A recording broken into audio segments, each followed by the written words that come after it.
transparencia en términos concretos. En México, que es el primer país de América Latina que tuvo ley de acceso, fue en el 2004.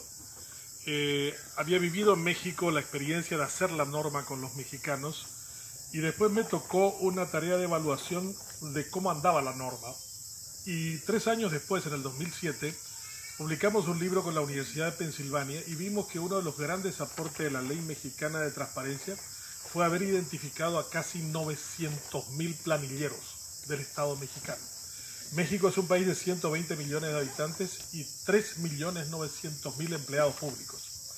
Después de conocerse la nómina y lo que ganaban, se identificaron 900.000 planilleros, que significaron un ahorro al Estado mexicano del presupuesto general de gasto de la República del Paraguay de 10 años en educación. 10.000 de 900.000. 3 planilleros. Ahí le llaman aviadores. Cuando uno va a México y dice cuántos aviadores hay. No dicen planilleros, aviadores. Entonces, el aporte fue extraordinario porque permitió un ahorro, una mayor eficacia en el gasto, una mayor transparencia en la acción. Daniel nos hablaba de la toma de conciencia.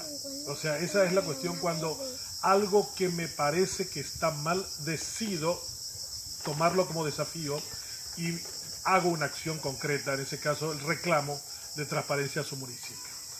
Me imagino que Esther habrá tenido también muchas de estas dudas de cómo pasar de la conciencia a la acción.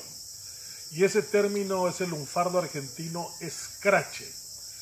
Terminó siendo paraguayizado por el grupo de los escrachadores. Eso de tener frente a la casa gente que te grite, que te incordie, que te moleste, que te tire huevos, que te tire papel higiénico, terminó generando primero molestias al interior del propio corrupto, de su entorno más cercano, su mujer, sus hijos, su empleada doméstica, después el vecino, después ya la cuestión de un montón de gente que dice, ese se parece al corrupto que yo tengo frente a casa, así que también quiero que se le haga una cosa igual. Pero la democracia es la construcción de esa voz de descontento hacia algo determinado.